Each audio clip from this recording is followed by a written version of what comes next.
الحمد لله رب العالمين عدد خلقه ورضا نفسه وزينة عرشه ومداد كلماته. أشهد أن لا إله إلا الله وحده لا شريك له، وأشهد أن محمدا عبده ورسوله صلى الله عليه وسلم لا نبي بعده. اللهم صل وسلم على سيدنا محمد وعلى آله وأصحابه أجمعين. أما بعد فيا عباد الله، أوصيكم ونفسي إياي بتقوى الله فقد فاز المتقون. اتقوا الله حق تقاته ولا تموتن إلا وأنتم مسلمون. وقال الله تعالى في القرآن الكريم: أعوذ بالله من الشيطان الرجيم.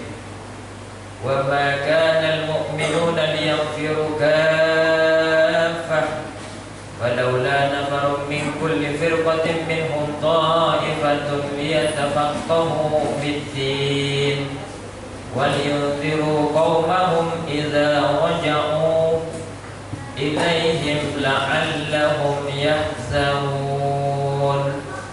Sadaqallahul azim wa sadaqa rasuluhun nabiyul karim wa nahnu ala zalika minasyahidin. Kaum muslimin, sidang jemaah Jumat yang dimuliakan Allah,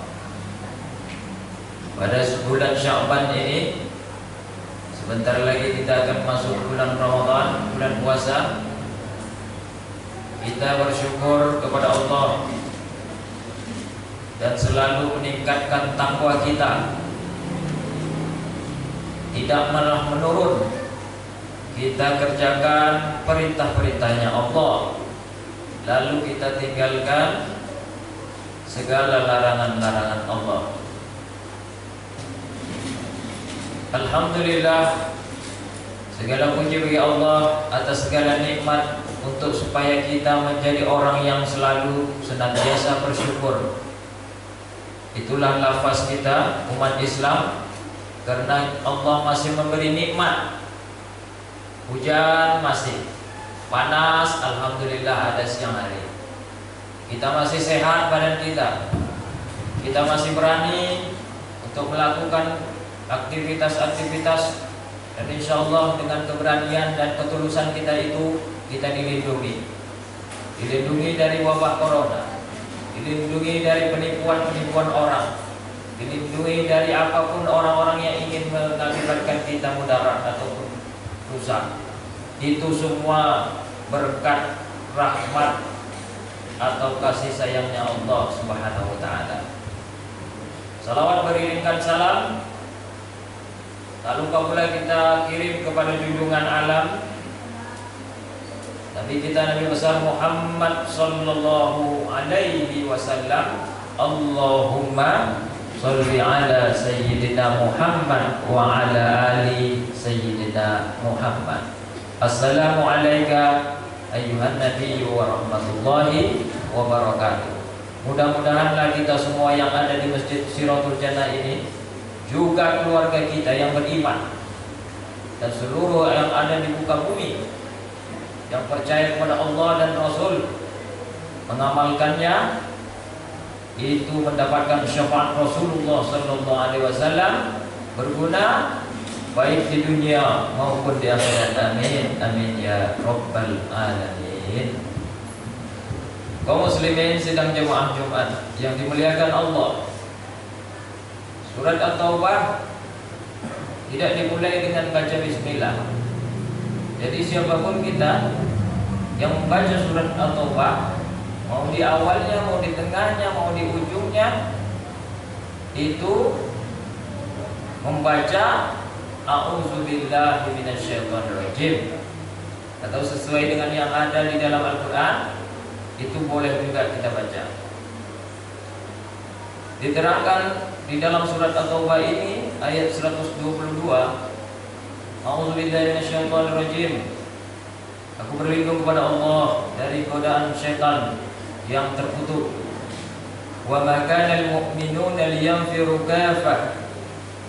Tidak sepatutnya seluruh orang-orang yang percaya atau beriman pergi semuanya. Ini kisah waktu di zaman Nabi Muhammad. Jadi tidak perlu semuanya ikut berperang, kata Nabi Muhammad, sesuai dengan perintah Allah ini.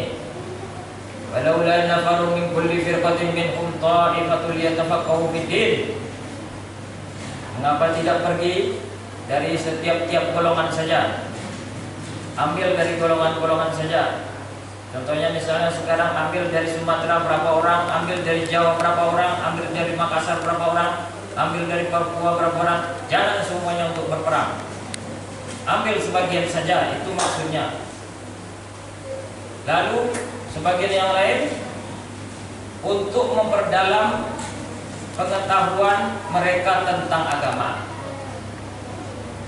dan juga untuk memberi peringatan kepada kaumnya apabila mereka telah kembali kepadanya, agar mereka itu dapat selalu menjaga diri.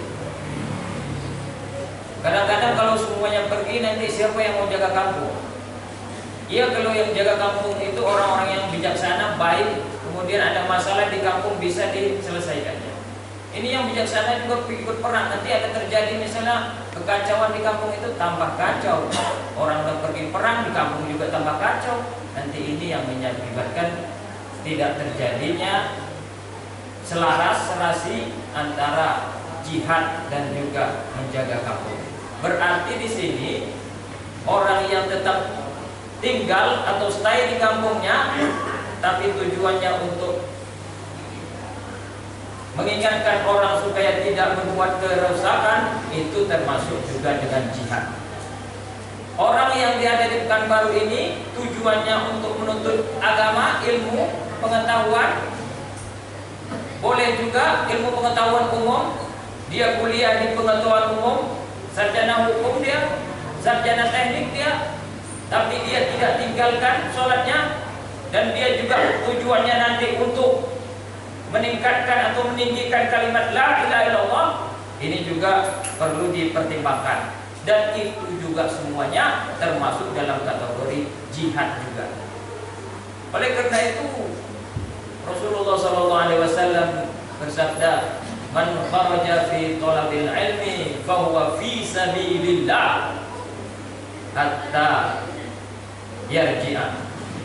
Siapapun di antara kita ini, misalnya ada yang kita sekolahkan anak kita di pesantren, entah dia di Wireng, entah dia Gontor, entah dia di Purba, dia itu termasuk orang-orang yang fisabilillah juga. Anak-anak kita itu termasuk fisabilillah juga.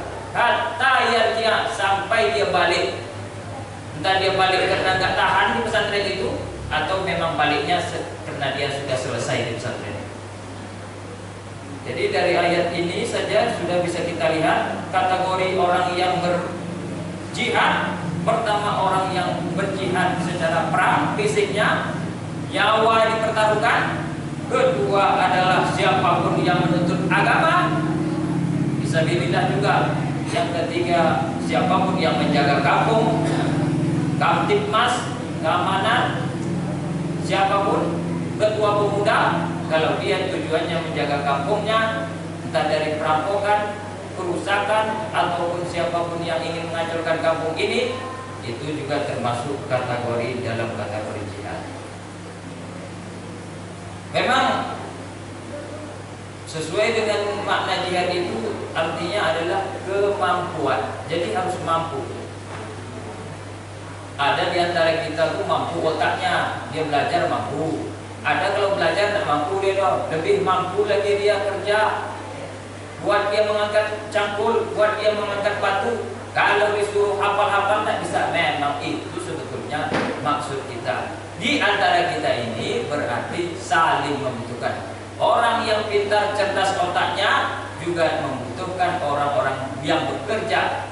Itu berarti tidak ada satupun yang harus membanggakan diri.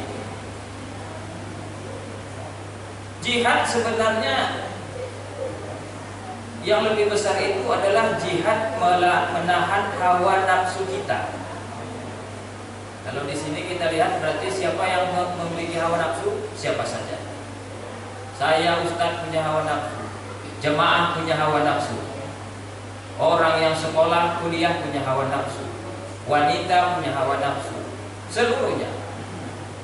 Dan peran yang paling terbesar kita itu adalah menahan hawa nafsu kita masing-masing. Ini saja terjadi ketika Rasulullah Shallallahu Alaihi Wasallam baru siap perang pertama, perang yang paling menakutkan. Artinya ini perang pertama, tidak ada pengalaman, menyebur ke perang. Alhamdulillah menang, itulah di perang Badar. Sepulang-pulang Badar itu, apa kata Rasulullah? Kita baru kembali dari jihad yang terkecil menuju jihad yang terbesar. Lalu ditanya apa itu? Yaitu jihad melawan hawa nafsu. Sholat ini termasuk juga jihad hawa nafsu. Banyak orang yang kakinya kuat ke masjid tapi tidak mau sholat. Banyak yang mampu untuk mau berwudu tapi di rumah saja tidak mau sholat. Di kantor juga tidak mau sholat. Puasa juga nanti kita sebentar lagi, itu tujuannya bukan dan tidak lain adalah menahan hawa nafsu kita. Entah karena menahan lapar, haus dari pagi sampai sore, itu cuman alasan. Sebetulnya itu bukti bahwasanya makan, minum, apalagi namanya seksual, semuanya itu dalam lingkaran nafsu kita. Barang hal semacam ini di satu bulan Ramadan, nafsu kita bisa kita kendalikan. Mudah-mudahan 11 bulan berikutnya, apapun yang menggiurkan kita untuk berbuat kejahatan, kemungkaran, merusak diri kita, merusak kampung kita, bisa pula kita tahan. Ini maksudnya berpuasa menahan nafsu di bulan Ramadan. Namun dalam kata jihad ini kita perlu keberanian. Orang kadang banyak tidak berani. Oleh karena itu orang tua Melayu kita mengatakan, putuslah tali benang layang-layang, robeklah kertas tentang bingkai. Putuslah tali benang layang-layang, robeklah kertas tentang bingkai. Hidup itu jangan mengepalang. Mengepalang ini maksudnya jangan tanggung-tanggung, kepalang tanggung kata kita. Jangan mengepalang. Tidak pun kaya, berani pakai. Banyak kita, kita harus kaya, anak orang kaya, baru kita bisa kuliah, baru kita sukses, bisa berjualan. Tidak mesti kayak gitu pikiran kita. Ini dasar pikiran yang saya boleh katakan tidak tepat. Banyak orang kok sepatah badan pergi dari Cina ke Pekanbaru, bisa dia tengoknya orang, oh ini, oh itu, ini kayaknya bisa dijual sepatah badan. Tapi modal yang paling utama di antara kita ini sama, yaitu modal keberanian. Tidak pun kita punya harta, tidak pun kita kaya, tapi berani pakai. Berani itulah yang mesti kita pakai. Inilah yang sebetulnya dipakai juga oleh para nabi, orang-orang soleh, melawan musuh atau lawan yang lengkap senjatanya pun sekalipun. Belanda, Maryam pun dilawan, senjata yang lengkap sekalipun, bambu runcing dengan kita, tapi berani kita itu yang bisa menggetarkan sehingga alhamdulillah terusir pulang penjajah dari negara kita. Mudah-mudahan ini tertanam juga pada anak cucu kita kendalikan juga nafsu kita, kemudian dicontoh pula dengan anak-anak kita. Mereka pun tidak bernafsu untuk marah ataupun main game sepuasnya ataupun seenaknya aja memarahkan kita orang tuanya. Faqdiru ya ulil absar la'allakum tuflihun.